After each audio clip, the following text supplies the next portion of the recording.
Roberto Barbosa y este es su programa Meta Economía, que se transmite todos los miércoles por Visión Democracia TV.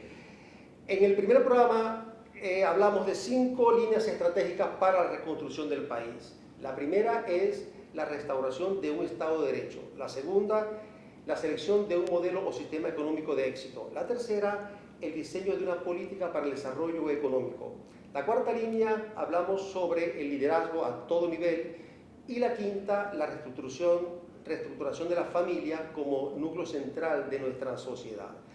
Hoy vamos a desarrollar la segunda línea que tiene que ver con el sistema económico y para ello contamos con Gustavo Machado, economista, tiene un magíster en teoría y política económica. Gustavo es egresado de la Universidad del Zulia, summa cum laude, lo cual es un logro importante, contando que la Universidad del Zulia era una universidad en esa época muy prestigiosa, de clase mundial, diría yo. Y Gustavo es escritor y conferencista de artículos relacionados con el tema y las tendencias económicas y el desarrollo gerencial. Gustavo, la segunda línea estratégica, hablamos de la selección de un sistema o modelo económico para el país, como nunca antes se ha hecho, porque Venezuela hemos vivido con sistemas mixtos, que es el Estado medio socialista, medio capitalista, ese término de capitalismo de Estado, pero sabemos que hay 3 modelos clásicos, que es el modelo capitalista o economía de mercado, el modelo socialista de planificación central y las economías o modelo mixto. A tu juicio, ¿cuál sería el modelo más idóneo para la futura Venezuela y si podríamos caracterizar las ventajas y desventajas de cada uno de esos modelos? Bueno, en primer lugar, muchas gracias por la oportunidad y por tan generosa introducción. Lo primero que tendríamos que precisar es el alcance del término sistema económico. ¿Qué vamos a entender por sistema económico? Sistema económico es el conjunto de relaciones institucionales y técnicas que caracterizan a la organización económica de la sociedad. Entonces, es muy importante acá, y por ello no es casualidad que el primer pilar al que te refieres en relación a la reconstrucción del país sea el Estado de Derecho, son las regulaciones, las normas bajo las cuales opera el sistema económico. Y el otro tema esencial es la dotación de los factores y básicamente las posibilidades que esas normas permiten en materia de logros innovadores, en materia de logro de avances tecnológicos. Ahora bien, el concepto central que domina nuestra ciencia es el de escasez, porque entendemos que el problema económico implica que existen recursos escasos para múltiples necesidades. En consecuencia, la clasificación de los sistemas más apropiada es una que toma en cuenta quién toma la decisión de asignar los recursos escasos. Y por ello hablamos, por ejemplo, de economía de mercado en su acepción más pura, es como el sistema económico que se caracteriza porque la decisión de asignar los recursos escasos es tomada en su totalidad por el sector privado. El otro extremo, la economía de planificación centralizada, bueno, es el sistema económico que se caracteriza porque la decisión de asignar los recursos escasos es tomada por un órgano gubernamental exclusivamente, que es el organismo gubernamental de planificación central. Y tenemos pues la economía mixta, en donde el sector privado y el sector público de manera conjunta deciden la asignación de los recursos escasos. Ahora, siempre un gran tema de discusión es cuál es la proporción en la cual el sector privado va a tener preponderancia en la asignación de los recursos escasos en comparación con el sector público. Y en ese sentido, cuando estudiamos los casos de éxito a nivel mundial, podemos ver una tendencia importante que es la siguiente. Básicamente, el planteamiento central se resume en la siguiente premisa: tanto mercado, es decir, tanta libertad como sea posible, tanto Estado o tanta regulación como sea necesaria. Porque al final y esto es un punto muy importante que conecta muy bien con el nombre de este programa, de lo que se trata es de colocar al sistema económico al servicio de la satisfacción de los proyectos de vida de los ciudadanos de esa sociedad. Entonces, una discusión que siempre debe tener la sociedad de manera madura es cómo se organiza el sistema económico de forma tal que facilite la concreción de los proyectos de vida de los ciudadanos. Es decir, el sistema económico debe estar al servicio de los ciudadanos. Igual que, por ejemplo, también no en balde por ello se habla del Estado inteligente, del sector público, el funcionamiento del sector público al servicio de los ciudadanos. Y más en concreto, a el servicio del logro de las más nobles aspiraciones que tienen los ciudadanos. Gustavo, entiendo que resolver el dilema de múltiples, y muchos piensan que hasta infinitas necesidades que tiene el ser humano, con recursos escasos, es el problema central de la ciencia económica. Ahora, de los sistemas que existen, que conocemos en el desarrollo de la humanidad, ¿cuál crees tú es el más adecuado para resolver un poco las necesidades con recursos que son escasos? Bueno, entonces evidentemente tenemos con estos tres sistemas, uno se orientaría hacia una economía mixta que esté lo más cercana posible a el extremo de la economía de mercado. Entendemos que la intervención estatal hace falta. Ahora, hay varias clasificaciones. Por ejemplo, también está la clasificación en función de quién es el propietario de los medios de producción. Y entonces, si revisamos los diccionarios, podemos encontrar que nos aparece la siguiente definición de capitalismo. Capitalismo, modo de producción caracterizado por la propiedad privada de los medios de producción.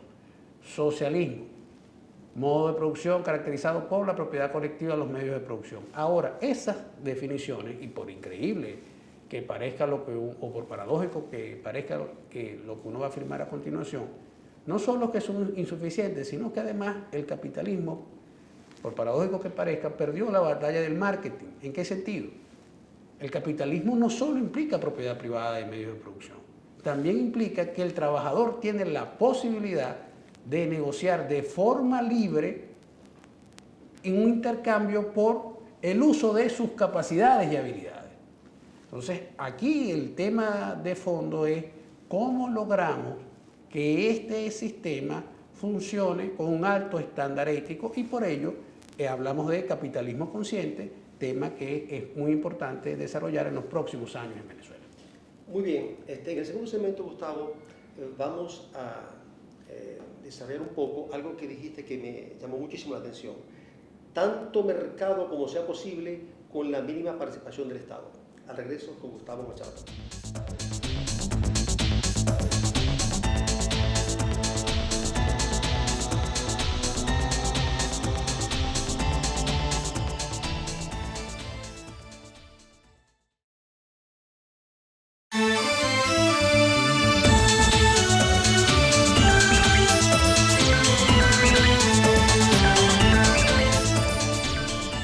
Bien, mis amigos, estamos de regreso con Meta Economía. Nuestro invitado, Gustavo Machado. Gustavo, en el segmento anterior dijiste algo que me llamó poderosamente la atención. Entendí que el mejor sistema económico es aquel donde haya la mayor cantidad de participación del mercado en la asignación de recursos y la mínima e indispensable participación del Estado. En lo particular, yo soy muy proclive a las leyes del mercado, a las economías de mercado. Sin embargo, las economías de mercado, el mercado tiende, luego al dejarse completamente solo, tiende a desnaturalizarse un poco, por aquello de que la mano invisible de mí no es tan invisible, ¿no? Y el Estado hace falta que entre para retomar justamente el concepto de mercado con la libertad de competencias y evitar la formación de monopolios, oligopolios y cartelización de la producción para el control de precios. Efectivamente, tenemos que tomar en cuenta lo siguiente. Nuestra ciencia revela una fuerte influencia de la física. Cuando Adam Smith hablaba de la mano invisible, bueno, la teoría predominante en la física era la teoría newtoniana, que nos hablaba pues de una mecánica celeste y en consecuencia, ¿por qué los planetas no chocaban? Bueno, porque existía un orden natural de los cuerpos celestes. Ahora, hoy en día vemos cómo, por ejemplo, la teoría del Big Bang nos dice que el universo está en constante y creciente expansión y en consecuencia su estado natural no es el equilibrio, sino el desequilibrio. Entonces, los desequilibrios van a ocurrir y así como ocurre el desequilibrio del universo, también los desequilibrios también van a ocurrir en el ámbito económico y por eso es que es muy importante la acción estatal. Ahora, el punto fundamental aquí es que esa acción estatal tiene que ser inteligente. ¿En qué sentido? En que en primer lugar no debe evitar ese impulso innovador de los agentes económicos y además debe entenderse como una acción que procura generar la armonía entre los actores. Y por eso entendemos que la política económica, las decisiones de política económica deben tener una alta participación ciudadana, porque al final, si nosotros vamos, por ejemplo, a pedirle un diagnóstico a un médico puede hacer un buen diagnóstico con unas imágenes, pero siempre va a poder hacer un mejor diagnóstico si además de ver las imágenes, escucha al paciente. Entonces, por eso es que es muy importante que todos estos elementos se conecten. No en balde, nuestra ciencia al principio se llamaba economía política y decía nuestro siempre recordado profesor Adrúbal Batista que ese término política no era adjetivo, era sustantivo. Gustavo, justamente este programa se llama Metaeconomía, porque la metaeconomía es una tendencia de los últimos 30, 40 años en materia de teoría económica, de estudiar la economía. Tú sabes que eso no lo vimos en la universidad. En la universidad estudiamos macroeconomía y microeconomía, no estudiamos ni mesoeconomía ni metaeconomía. No sé por qué, porque esto no es tan nuevo, pero es una tendencia. La metaeconomía nos habla de cuál es la influencia en el sistema económico de los procesos humanos y cómo ellos generan riqueza o pobreza en el sistema. De allí pues que la metaeconomía tenemos que pensar en sistemas económicos, como bien lo dijiste, que garanticen el crecimiento, la prosperidad no solamente del sistema, sino de los individuos.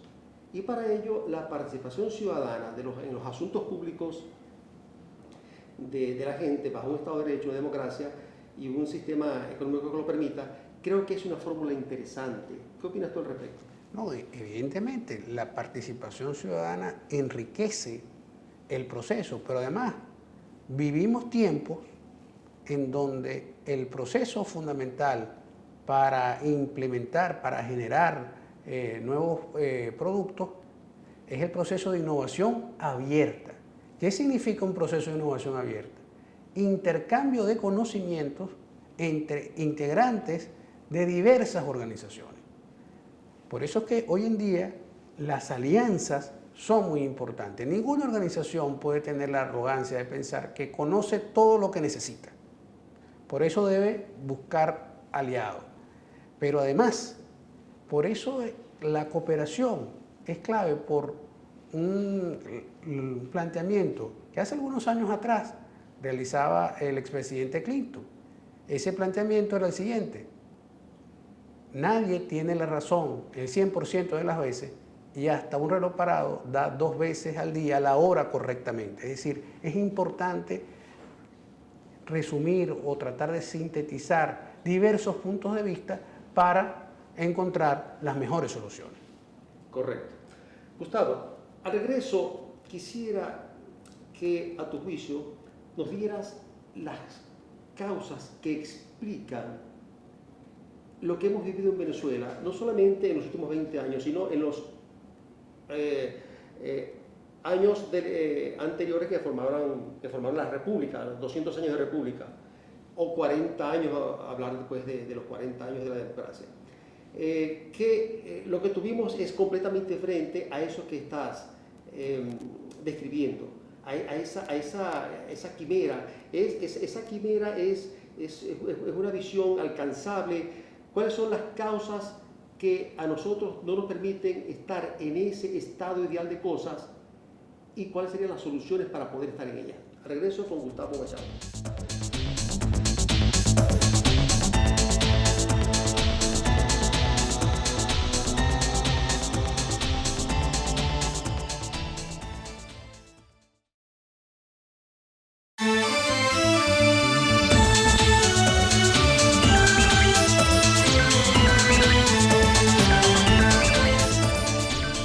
Bien, seguimos en Metaeconomía con Gustavo Machado. Gustavo, en el segmento anterior dejamos una pregunta sobre el por qué en Venezuela nunca hemos tenido un sistema económico con esas características que tú has mencionado. ¿Y cuáles serían las soluciones para poder tenerlo y poder resolver el problema de desarrollo económico en el país? Bueno, en primera instancia hay que plantear que el desarrollo económico en Venezuela ha estado caracterizado por una circunstancia muy particular que nos diferencia. Cuando nosotros revisamos las principales economías, por ejemplo, de Europa Occidental, vimos que el Estado básicamente, por ejemplo, en la Edad Media, surge como una necesidad que en ese momento tuvo el mercado para poder seguir funcionando, para poder seguir creciendo. Ahora, ¿qué ocurrió en Venezuela? En Venezuela, dada la propiedad estatal de los recursos del subsuelo, en Venezuela primero se fortaleció el Estado y luego, en base al fortalecimiento financiero de un Estado que hasta principios de siglo era pobre, empezó a generarse un movimiento o un conjunto de actores económicos. Entonces, hay que reconocer que en virtud de esos hechos, pues los conductores políticos de la época adoptaron determinadas decisiones y que hubo un momento en que ese experimento pues tuvo resultados satisfactorios. Todos en nuestra familia tenemos historias en donde podemos apreciar como, por ejemplo, nuestros padres vivieron mejor que nuestros abuelos y efectivamente estos eventualmente en comparación a la generación previa. Ahora, ¿qué ocurrió en Venezuela en el año 1976? Una vez nacionalizado el petróleo y concretado pues lo que era el gran proyecto político de la época, el Plan de Barranquilla, fue fundamentalmente llegado a ese punto máximo de realización. Los venezolanos no nos hemos puesto de acuerdo otra vez en otra cosa. Y entonces hemos venido llevamos ya más de 4 décadas dando bandazos de un extremo a otro. Y por eso es que es tan importante la participación ciudadana. Pero además también tomar en cuenta lo que está ocurriendo en el mundo. ¿Y qué es lo que está ocurriendo en el mundo? En el mundo está ocurriendo un creciente proceso de digitalización, un cada vez más acelerado cambio tecnológico. Efectivamente, vemos cómo tenemos una mayor cantidad de productos a nuestra disposición, productos o como consecuencia del progreso tecnológico. Entonces, en esos temas es que nos tenemos que poner de acuerdo para poder dar ese salto. Ahora, ¿qué ocurre en la Venezuela de hoy? Bueno, eso implica, en comparación a la Venezuela de hoy, una cirugía mayor. Pero además tenemos un paciente que tiene la tensión alta. Si lo enviamos de una vez al quirófano, pues estamos poniendo en peligro su vida. Entonces, lo primero que debemos hacer es colocarle la pastillita debajo de la lengua. Y esa pastillita debajo de la lengua no es otra cosa que un programa de estabilización que implica el cumplimiento de algunos objetivos macroeconómicos básicos. ¿Cuáles son esos objetivos macroeconómicos básicos? Tendencia al presupuesto equilibrado, tener una emisión ordenada de moneda y un tipo de cambio estable. Entonces, en lo primero que nos tenemos que ocupar es en ese programa de estabilización pero con miras a poder formular y ejecutar un plan de desarrollo que al final genere un indicador concreto de mejora de la sociedad. ¿Y cuál es ese indicador concreto de mejora de la sociedad? Que la generación posterior tiene o disfruta de un conjunto de oportunidades superior en comparación a de la generación previa. Gustavo, incluso ese periodo de transición de nivelar la presión arterial del paciente, como bien lo mencionas, es quizás importante para el fortalecimiento de un sector empresarial, porque indudablemente en los últimos 20, 30 años el sector empresarial ha sido muy golpeado y necesitamos el concurso del sector privado para que el sistema económico liderado por las leyes del mercado pueda surtir efecto, puede generar la confianza en el inversionista nacional y por supuesto en el inversionista extranjero que debe concursar en la reconstrucción del país. A tu juicio, Gustavo, de esas conclusiones y recomendaciones que has dado, ¿qué opinas tú de la propiedad de los medios de producción del Estado en la futura Venezuela? Estamos hablando de la privatización, por ejemplo, o semi-privatización de la industria petrolera. No, evidentemente tenemos que abrir espacio a la inversión privada en las actividades en donde efectivamente tenemos ventajas en algunos casos comparativas, en algunos casos competitivas, pues donde tenemos más acceso a los recursos propios de la actividad, donde tenemos el talento capacitado. Entonces, en ese sentido, todavía una demostración de que el talento existe es que a pesar de lo difícil de la circunstancia que vivimos, todavía vemos cómo el venezolano tiene salidas humorísticas o tiene expresiones humorísticas. Esa es una demostración de ingenio, esa es una demostración de talento y por eso es que uno efectivamente sostiene que tenemos esperanza de construir un país mejor. Gustavo, nos quedamos con la conclusión de que el mejor sistema económico es aquel donde priva la mayor fuerza del mercado en la asignación de recursos y con la mínima e indispensable participación del Estado. Ese punto en una línea sería el punto de equilibrio, el ideal para nuestro país. Y porque es importante para que los ciudadanos puedan concretar su proyecto de vida. Sumamente importante. Ese es el punto clave. Correcto. Bueno, señores, hasta la próxima. Gracias, Gustavo, por acompañarnos en este programa y quedas cordialmente invitado para el programa que tiene que ver con la política de desarrollo económico, que es una de tus áreas de competencia. Mis amigos, hasta la próxima. Alberto Barbosa, Metaeconomía por Visión Democracia.